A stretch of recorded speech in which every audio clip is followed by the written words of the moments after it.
The Brotherhood's siege is in vain. I am Dracula, Prince of Darkness. Hello there, Seraphim17 once again. This is my Castlevania Lords of Shadow 2, Prince of Darkness difficulty walkthrough. We are moving towards the Science District, and we're about to get on a train and do a mission called Next Stop Castlevania, which I think is hilarious for several reasons. Not only is this just one of the most bizarre sections in the game, but it also adds nothing at all to it. It's just a needless event that tries to be really flashy and completely fails. And I like trains. You know, I'm not quite a ferroequinologist, but I think train levels are cool on games, and I think this train levels are horrendous. I think it's one of the worst I've ever played. And it's cool that they've even named an achievement Next Stop Castlevania when this game never quite gets to that stop. You know, you're on this train, it's like a metaphor for this entire experience. You're on this really crazy train, and it's headed towards Castlevania, and it just never got there. It just got here instead, in this ridiculous environmental puzzle when you're on this crazy monorail thing. And the first time you do this, you know, it's throwaway, it's just a little bit of platform, it's just something to break up the fights and the tedium. But when you do it a few more times, when you're looking for collectibles, you just realise how completely pointless it is. It's just, it serves no purpose at all. And I just don't understand who thought that that was cool. Which, if you do, and you really like that sequence, I'd love to hear why. I'd love to hear that there was something about it that you thought was really special, but it's just, if there was a handbook for stuff that's been driven so far down gamers' throats over the years, that would be in it. You know, sewer levels would be in it. Air ducts would be in it. But we're a rat again, and it's time to do some rat things. And we've got another one of the Golgoth guards, which I think is in reference to Golgotha, but I'm not entirely sure. So, oh, I think I've done it again where I thought I needed to be a rat and you actually don't. Interesting. Well, we'll have a look. So, this is another simple sequence of stealth. You have to use the Retinal Scanner, which involves stunning one of these dudes with the bats, preferably the one over there. His buddy's going to go and try and help him, and then we're going to get in his buddy's body and we're going to open the door. And I read the reviews for this game before it came out, and they all mentioned these ridiculous stealth sections that just didn't belong in the game and really killed the pacing and took away a lot of the fun. And I don't think it's the fact that stealth doesn't belong in a Castlevania. I think it's that they made the stealth just as basic and as brainless as it physically could have been. And especially when there's been a lot of good stealth games recently. You know, the new Splinter Cell was fantastic. Dishonored was fantastic. Thief is not half bad at all. We've had a lot of good stealth experiences in this last year or two. So if you're going to put a stealth mechanic in your game, you have to make it interesting. And I think that's the biggest mistake that they made.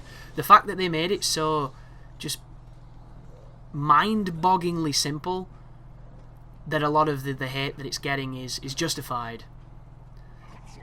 But I was on GameFAQs forums the other day, and a lot of people on there have got threads saying that they don't understand the hate for this game, which I just can't agree with that, because I understand where everything comes from, all the negativity that people are feeling towards it, and that's coming from someone who personally likes the game. So, but the people there are just, I don't know if it's deluded, I don't know if it's just because they really like this series. I'm not too sure. Maybe they're those people that see goodness in all things. Maybe they're Mormons. I don't know. It's just that I struggle with people who can't see flaws in things, especially when they're really abundant flaws. And we haven't got to it yet, but if anybody was thinking that the stealth sections aren't bad, there's one that involves kind of a boss fight, and it's not even the fact that at first it's really broken and difficult, it's the fact it's just not very fun. And I think games are trying a little too hard these days to not be fun enough. You know, there's a lot of self-serious games There's a lot of games that just miss the fun, and instead they turn it into quite a slog. And I still believe you can have a serious game and still make it really fun. And The Last of Us will forever be a testament to that statement, because that game is just so good. It really is. It's one of the best games ever made, because it's so much fun, and it does have problems. But I haven't played it in a while, so I've kind of forgiven them and forgotten them. And as soon as I pick it back up and I start doing some challenge runs or something serious, I'll probably remember all the problems. But it does so much well. And the stuff that this game does well is the things that really doesn't make it a Castlevania. But this is just astounding.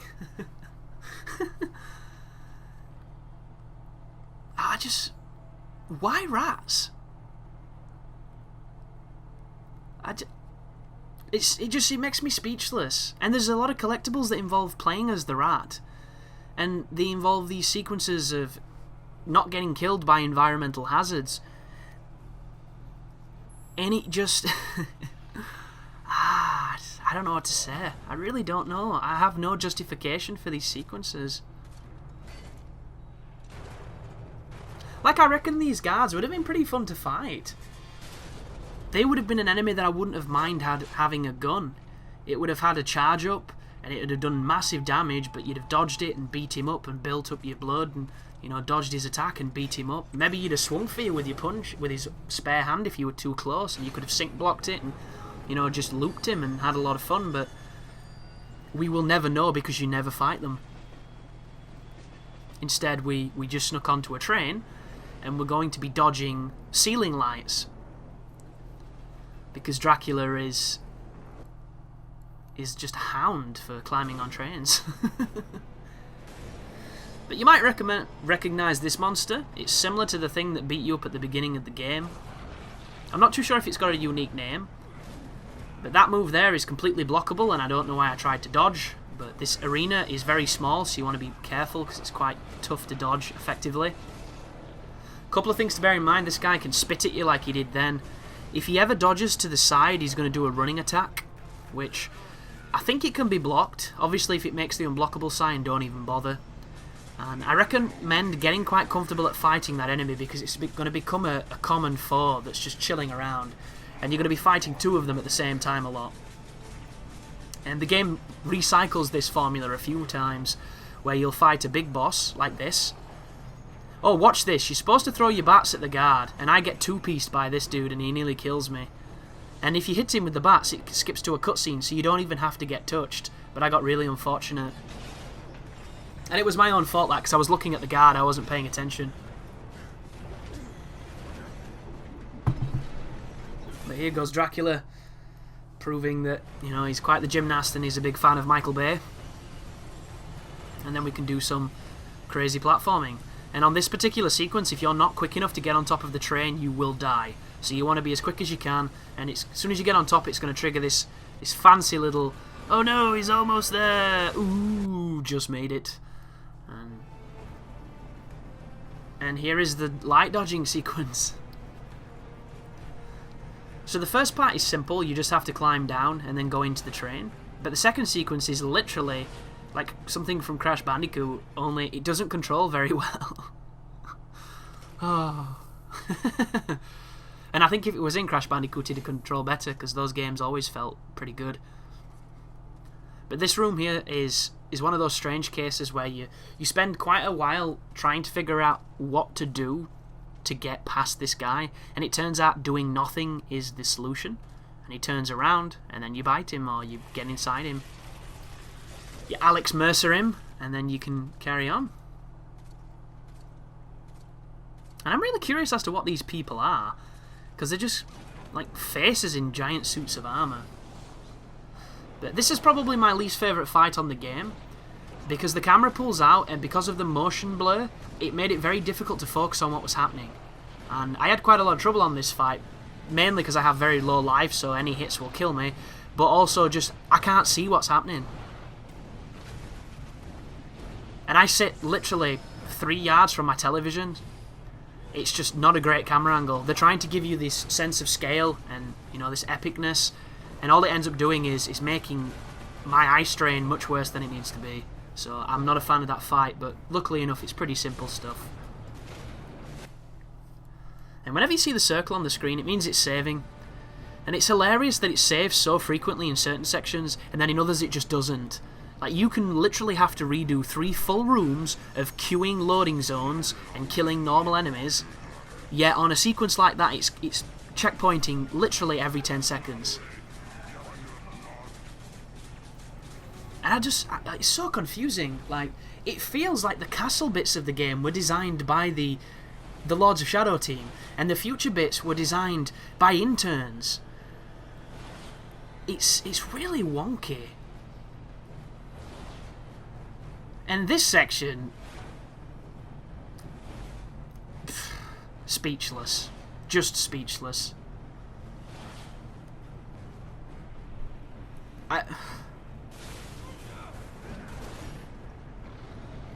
It's very rare, guys, that I don't know or have anything to say, but there's just no words for that moment then. And here is the nasty dude, and we get to fight him in a much better camera. None of that shaky bullshit or pulled out nonsense. And once again, I'm going to jump over him when he starts to block. You might be thinking, why don't I guard break with the chaos? Well, for the most, I don't use the chaos that often.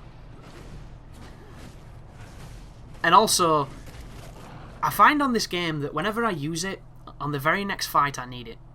So it kind of puts me off using it. And there's a fight later on against a character from your past called Zoar Beck, and he's a great example. If you use the guard break smash series of punches with the chaos magic, you can take his entire life bar down because he's got 2 in one instance, in one loop. And that boss is a significant jump in difficulty on Prince of Darkness, and it wrecks him. It completely wrecks him. But on the very next phase, he summons monsters, and you have to throw chaos bombs at them to kill them.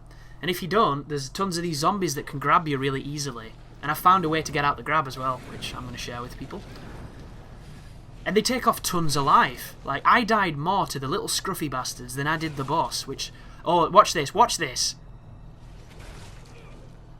I was thinking perhaps I could throw some daggers at those enemies to see what they would do, and that's an example of that projectile that they can spam.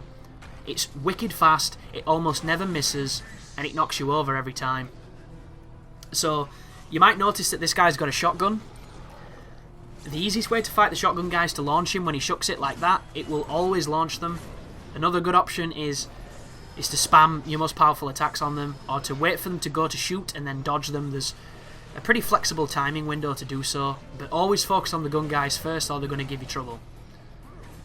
And then just ponder aimlessly to yourself why the hell they gave these monsters guns. And this move, did you see that? He covered me in snotty jizz, and then he didn't attack me. And that's all that move does. It covers you and mobilises you for a few seconds, but they never hit you when you're in it, so it's completely pointless. It doesn't even do any damage, I don't think. It's such a strange move. It's just a cheese move, it's a troll move. He freezes you, and then he just chills out. And then obviously, the explosion hurts a lot, so you want to be aware of it. But I should probably mention you're running around with the bodyguard of Zoar Beck, this guy in the suit. I personally think the design on this guy is atrocious. I really don't like his tiny head. Not a big fan of his armour, not a big fan of his two-tonedness. Which is kind of ironic when you consider who the character is in the grand scheme of the game, which I'm not going to spoil. Looks absolutely amazing in almost every conceivable way, and is such a better character than Gabriel, so much so I wish the game was about him instead of this guy. Yet the future appearance is horrendous. And it reminded me a lot of Prince of Persia: The Warrior Within, if anybody's played that game. That's one of my all-time favourite games, and there's a plot thread in it, because I think the story on that game is one of the best in gaming. Because the twist I just didn't see coming, and there's a character you interact with throughout the game called like a Dark Wraith or something. Or the Wraith, I can't remember his name. He's essentially this black fella that's covered in darkness and swirly bandages and stuff, and he looks kind of weird, kind of scary, kind of misleading. And I'm going to spoil some stuff here, folks, if you've not played it, so just don't listen to the rest of this video and go and play that game, because it's great. And all the way through the adventure, it seems like he's trying to kill you, and you don't know why, you don't know who he is. And then, towards the end of the game, when you fail your mission, you find a mask. And when you put the mask on, you become that guy. And it enables you to go back in time and help yourself not make the same mistakes. And all those instances in the story where that guy looked like he was trying to kill you, he was saving you from stuff you couldn't see. And I thought it was just the cleverest and just the most awesome twist in a game ever. And that game was really hard too. And it got kind of panned a little bit because the prince went from being this really cheerful, charismatic guy who talked a lot to this super, like, death metal dude, you know, Godsmack music, just didn't give a fuck, and antisocial and long hair and, you know, really, really angry. But I didn't mind because I just thought the game was great. And I'm probably going to cover the high definition version of it because I haven't played it in probably like 10 years or something. It's been a long time. But that is the end of the video anyhow, guys. So thank you for watching. And as always, you take care now.